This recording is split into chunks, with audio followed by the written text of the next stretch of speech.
আসসালামু আলাইকুম, welcome back to my another blog video. আমি এখন একটা মেলায় আছি, দেখতে থাকুন মেলায় কি কি দোকান বসেছে। মেলায় কম বেশি খেলনা দোকান থাকে এবং কসমেটিকের দোকানগুলো বেশি থাকে। ছোটবেলায় এইসব খেলনার দোকান থেকে খেলনা কেনার জন্য কত বাহানা করতাম, কত জিদ করতাম, নিশ্চয় আপনারাও করতেন। কিন্তু এখন এমন একটা সময় এসে গেছি, এইসব খেলনা কেনার প্রতি কোনো আগ্রহ নেই। তবে যখন এই মেলাগুলোতে ঢুকি তখন শৈশবের কথাটা বেশি মনে পড়ে যায়। তবে এখন যখন মেলাগুলোতে ঢুকি তখন আর খেলনাগুলো কেনার প্রতি কোনো আগ্রহ থাকে না, কিন্তু খাবারের দোকান দেখলে খাবারের প্রতি একটু ইন্টারেস্টেড হই। আমরা 4-5 জন এসেছিলাম, আমার ফ্রেন্ডসরা বলছিল তারা মাখা খাবে, তাই এখানে মাখার অর্ডার করা হয়েছিল। আমরা এটাকে বলি পারো মাখা। মেলাটা বিশাল বড়, এই মেলাটা একদিনই থাকে।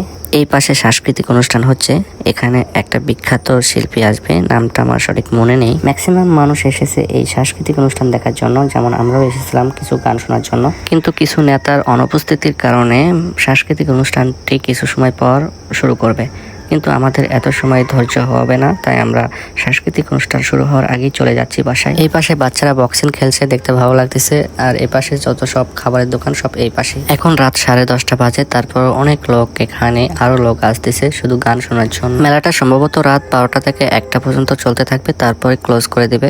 আজকের ভিডিও এই পর্যন্ত, সবাই ভালো থাকবেন, আল্লাহ হাফেজ।